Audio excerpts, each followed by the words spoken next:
ये भारत है जिसको आपको समझना है। ये वो भारत नहीं है जिसको हमारे बुजुर्गों ने अंग्रेजों से आजाद करवाया था। ये जो मौजूदा भारत है ये वो भारत नहीं है जिसको सन 57 की जंग आजादी में हमारे बुजुर्गों ने अपने खून से सरजमीन को लाल किया था। अगर हमने इस मुल्क को आजाद किया, इसमें बढ़ चढ़कर हिस्सा लिया, हमने काला पानी की सजा काटी, हमने सावरकर की तरह अंग्रेजों से अपनी जान की भीख नहीं मांगी, तो आज हमारे वतन में हमको धमकियां दी जाती हैं कि तुम्हारा कत्लेआम किया जाएगा, तुमको रोहिंग्या मुसलमानों की तरह तुम्हारा हाल कर दिया जाएगा। अरे कौन सी जमहूरियत की तुम बात कर रहे हो? कौन से संविधान की मोहब्बत में तुम काम कर रहे हो? ये भारत जो हमारा देश है, हमारा वतन अजीज है, इस भारत का कोई मजहब नहीं है। ये भारत ना हिंदुओं का है, ना मुसलमानों का है, ना ईसाइयों का है, ना सिखों का है। ये भारत किसी का भी नहीं है। ये भारत सबका है, चाहे वो खुदा को मानता हो या ना मानता हो। ये भारत की खूबसूरती है। बीजेपी इसको सिर्फ एक मजहब से जोड़कर ये बताना चाहती है कि ये मुल्क सिर्फ एक मजहब का है या एक आरएसएस की आइडियोलॉजी के मानने वालों का है। आरएसएस वालों, तुम क्या एक मिसाल पेश कर सकते हो कि मुल्क की जंग आजादी में तुम्हारे कौन से लोगों ने अंग्रेजों के खिलाफ आजादी में हिस्सा लिया? क्या तुम्हारे किसी एक लीडर का तुम नाम बता दो। अरे तुम तो अंग्रेजों से मिले हुए थे। तुम्हारे उस वक्त के सर संचालक ने कहा था, तुम्हारे उस वक्त के सर संचालक ने कहा था कि आजादी की लड़ाई में हिस्सा मत लो। नाम लो मैं उनका। मेरे अजीज दोस्तों और बुजुर्गों, आज आरएसएस भारत के मुसलमानों को देशभक्ति सिखा रही है। जब जरूरत थी अंग्रेजों के खिलाफ लड़ने की तो आप तो खामोश बैठे हुए थे। जब जरूरत थी जेल को जाने की तो आप अपने घर में बैठे हुए थे। अरे हमने हर मैदान में इस मुल्क को अंग्रेजों की गुलामी से आजाद करवाया। नरेंद्र मोदी की जबान से आप कभी नहीं सुनेंगे कि आरएसएस ने इस मुल्क की आजादी के लिए अपना खून या पसीना बहाया। नरेंद्र मोदी बात करेंगे औरंगजेब की, नरेंद्र मोदी बात करेंगे शिवाजी की। नरेंद्र मोदी कभी बात करो सन 57 की जंग आजादी में। बताओ ये लोग आज जो नफरत फैला रहे हैं इनका क्या रोल रहा? इनका कोई रोल नहीं रहा। बात करते हैं तो जिना की बात करते हैं। अरे इसी सरजमीन से हमने टू नेशन थियरी को रिजेक्ट किया, मुस्तरद किया।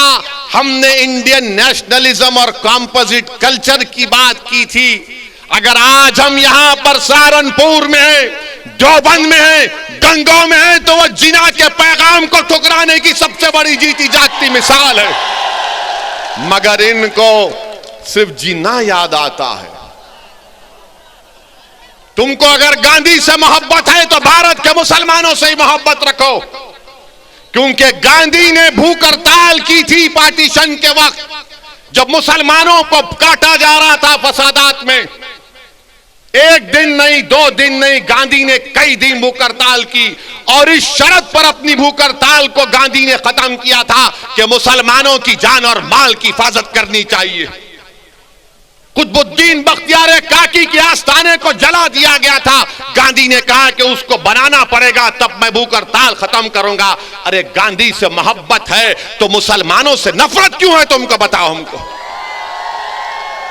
मेरे अजीज दोस्तों और बुजुर्गों, ये बात को आपके सामने इसलिए बयान कर रहा हूं ताकि ये जो रात अंधेरी है, मैं पिछले 5 साल से कह रहा हूं, मेरी तकारीर उठाकर देख लो कि अंधेरी रात लंबी रहने वाली है। ये अंधेरी रात लंबी रहने वाली है। याद रखो मेरी इस बात को। हां, इस अंधेरी रात में सेकुलर जहन रखने वाले हमारे हिंदू भाई आज भी हैं।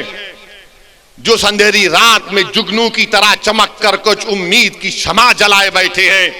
मगर याद रखो, ये अंधेरी रात है जो नफरत फैला रहे हैं, ये भारत के दुश्मन हैं। जो मुसलमानों को खत्म करने की बात कर रहे हैं, ये भारत के दुश्मन हैं, ये भारत के संविधान के दुश्मन हैं, ये अंबेडकर के दुश्मन हैं, ये गांधी के दुश्मन हैं, ये मौलाना अबुल कलाम आजाद के दुश्मन हैं, ये मुजाहिदीन आजादी के दुश्मन हैं।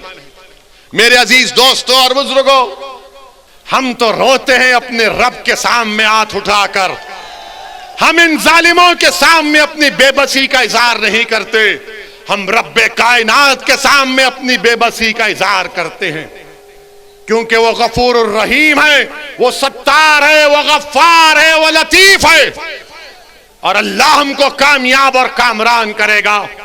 मेरे बस में इतना है, शौकत के बस में इतना है, महताब और हमारे अंबेडकर साहब की ताकत में बस इतना है कि हम आपके पास जाकर अपनी बात को पूरी इखलास के साथ रख रहे हैं। दिलों में मोहब्बत डालने वाले का काम तो अल्लाह का है, दिलों को मोड़ने का काम तो अल्लाह का है। मैं तो बार बार कह रहा हूं कि अपने दिल पर हाथ रखकर मैंने आज आधे घंटे 40 मिनट में जो कुछ कहा, सोचो आप, अपने घर को जाओ, रात के अंधेरे में अगर तुम उठते हो तो सोचो इस बात को, कब तक हम सिस्कियां लेकर, कब तक हम इस गैर यकीनी कैफियत में अपनी जिंदगी को गुजारेंगे। भारत की जमहूरियत, अंबेडकर का बना हुआ संविधान हमको इस बात की इजाजत देता है कि हम सियासत में अपने नेता को अपनी हिस्सेदारी की बात करें, हिस्सेदारी के हिस्सा लें और अपनी क़यादत को, सियासी लीडरशिप को बनाएं। इससे भारत मजबूत होगा, इससे भारत का संविधान मजबूत होगा। यही चंद गुजारिशात मैं आप तक कहने के लिए आया हूं। आपसे सिर्फ गुजारिश करूंगा कि अगर आप हमारा साथ दें, अल्लाह आपको सलामत रखे। अगर आप नहीं देना चाहते तो अल्लाह तब भी आपको सलामत रखे। मगर मेरी इस बात को याद रखो, मेरी इस बात को याद रखो कि कहीं 60 साल के बाद कोई एक और दीवाना आकर मेरी जबान में इन आने वाले बच्चों से ना कह दे जो कल बूढ़े हो जाएंगे कि तुमको तुम्हारा हिस्सा नहीं मिला। हिस्सा उसी वक्त मिलेगा जब आप उठ खड़े होंगे, सियासी क़यादत बनाएंगे, अपने वोट से अपनी पार्टी को कामयाब करेंगे।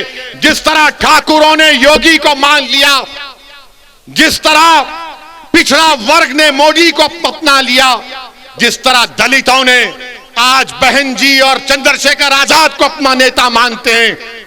आओ मुसलमानों, तुम मुझे नहीं तो खुद नेता बन जाओ, मैं तुम्हारे साथ ठहरने के लिए तैयार हूं।